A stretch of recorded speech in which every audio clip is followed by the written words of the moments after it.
दोस्तों, विज्ञान ने हमें बहुत कुछ दिया है। यूं कहें कि इंसान को जानवर से अलग विज्ञान ही बनाता है। चाहे वो आध्यात्मिक विज्ञान हो, भौतिक विज्ञान हो, शारीरिक विज्ञान हो या एक दूसरे से विचारों के आदान प्रदान करने का ज्ञान हो। ये कंप्यूटर है जिस पर मैं ये वीडियो बना रहा हूं, विज्ञान की ही देन है।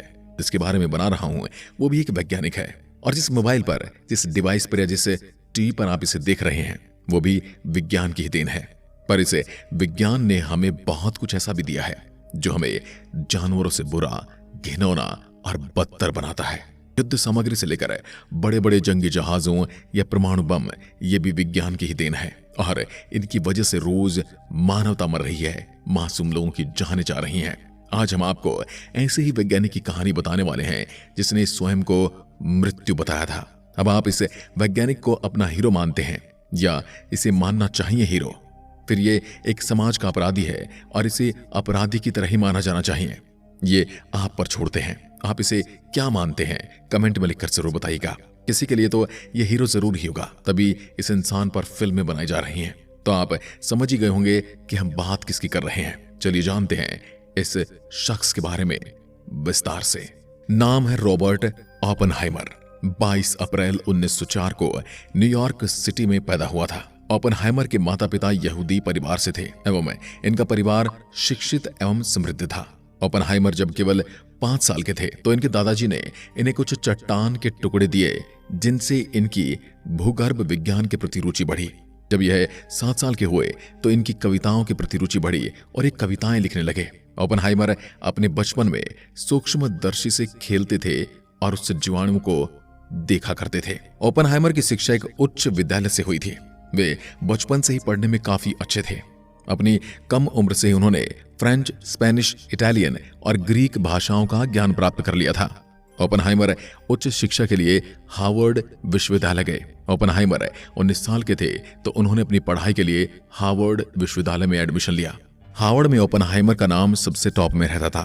हार्वर्ड विश्वविद्यालय में अपनी स्नातक की परीक्षा में ओपेनहाइमर के जितने अंक आए थे उससे पहले किसी भी विद्यार्थी को इतने अंक नहीं मिले थे।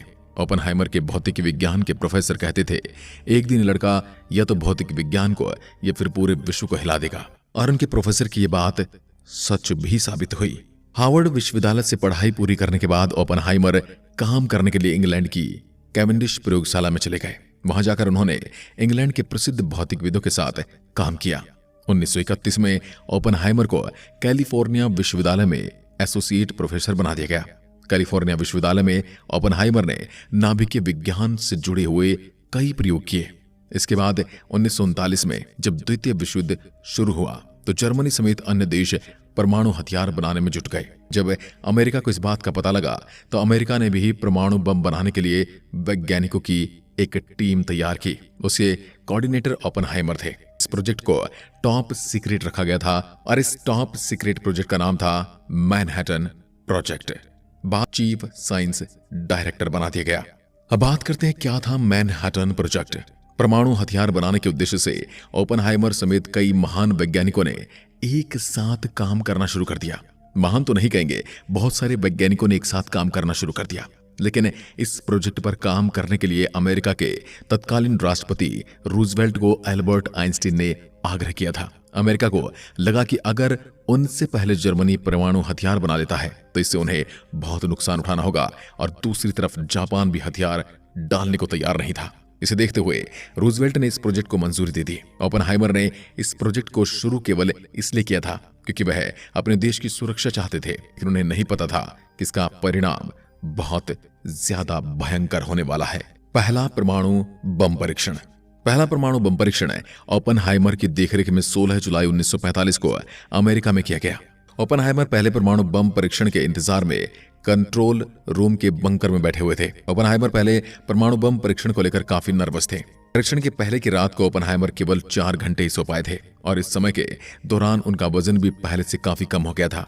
यह परमाणु बम परीक्षण लॉस एलामोस के 340 किलोमीटर दक्षिण में किया गया था। परीक्षण को ट्रिनिटी टेस्ट नाम दिया गया। ओपेनहाइमर की जीवनी लिखने वाले इतिहासकार बर्ड और शर्विन ने अपनी किताब प्रोमेथियस में लिखा है कि 1945 का वह दिन ओपेनहाइमर के लिए जिंदगी का सबसे निर्णायक दिन था, निर्णायक लम्हा था। बर्ड और शेरविन ने अपनी किताब में लिखा है, परीक्षण के समय काउंटडाउन के आखिरी मिनटों में सेना के एक जनरल को बहुत करीब से ओपेनहाइमर को देखा। उसने बताया कि जैसे जैसे धमाके का वक्त पास आता जा रहा था, डॉक्टर ओपेनहाइमर का तनाव बढ़ता जा रहा था। उस वक्त वो मुश्किल से सांस ले पा रहे थे। जैसे ही धमाका हुआ, उस धमाके से सूरज की रोशनी भी धुंधली पड़ गई। धमाके से इतना तेज झटका पैदा हुआ कि इस झटके को 160 किलोमीटर तक महसूस किया गया था। और इस धमाके के साथ ओपेनहाइमर ने राहत की सांस ली। उन्हें अपने काम में सफलता मिल चुकी थी, यानी कि वो दुनिया के डिस्ट्रॉयर बन चुके थे। इसके बाद आया वो दिन जब इस परमाणु परीक्षण को असल जिंदगी में प्रयोग किया गया, लोगों को मारने के लिए जिसका प्रयोग किया गया। द्वितीय विश्व युद्ध के चलते 1945 में अमेरिका ने 6 अगस्त 1945 को जापान के हिरोशिमा में पहली बार परमाणु बम गिराया था। परमाणु बम से हुआ विस्फोट इतिहास में सबसे अधिक विनाशकारी साबित हुआ।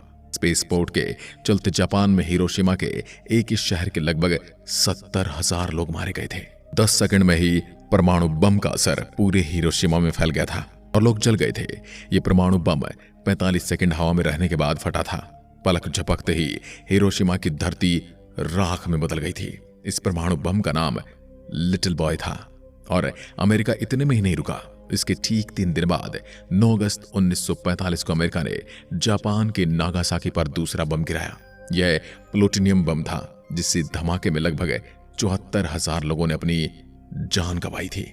इन धमाकों में जो लोग बच गए वो विकृत हो गए और इसके कई साल बाद भी जापान में आने वाली पीढ़ियां विकृत पैदा हुई। हिरोशिमा और नागासाकी पर अमेरिका के परमाणु बम का घातक परिणाम देखकर ओपेनहाइमर का दिल दहल गया था। उन्होंने इसे विनाश के लिए खुद को जिम्मेदार माना था। अपने एक इंटरव्यू के दौरान उन्होंने परमाणु धमाके पर खेद जताते हुए भगवद गीता के 11वें अध्याय के 32वें श्लोक का उल्लेख किया था।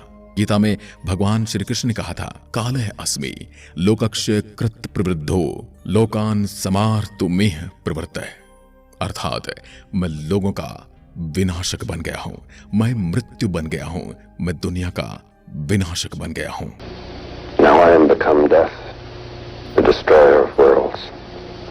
उन्होंने दावा किया कि परमाणु बम के धमाके के बाद उनके जहन में गीता का यह श्लोक गूंजता रहा। उनके दोस्तों का मानना था कि परमाणु परीक्षण के कई समय बाद तक उनके मन में अंतर्द्वंद्व चलता रहा, एक तरफ अपने देश के लिए और दूसरी तरफ उनके कारण होने वाले विनाश के लिए।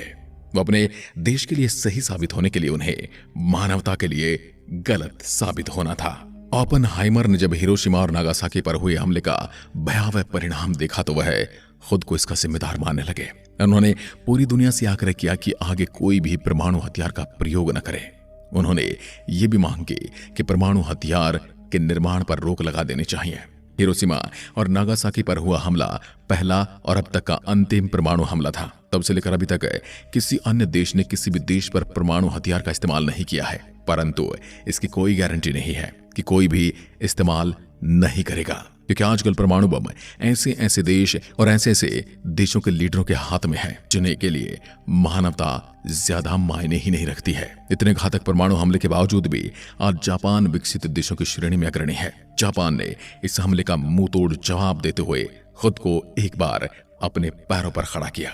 जापान की जीवन शैली जापान के विकास में महत्वपूर्ण भूमिका निभाती है। जापानी के अनुसार उनके समृद्ध और खुशहाल जीवन का रहस्य है उनकी इकिगाई। तो जापान तो एक बार फिर से खड़ा हो गया, परंतु जापान के साथ ही दुनिया का विनाश करने वाला यह हथियार अभी तक जिंदा है। तो क्या आप भी मानते हैं कि इतने भयंकर हथियारों को खत्म कर देना चाहिए?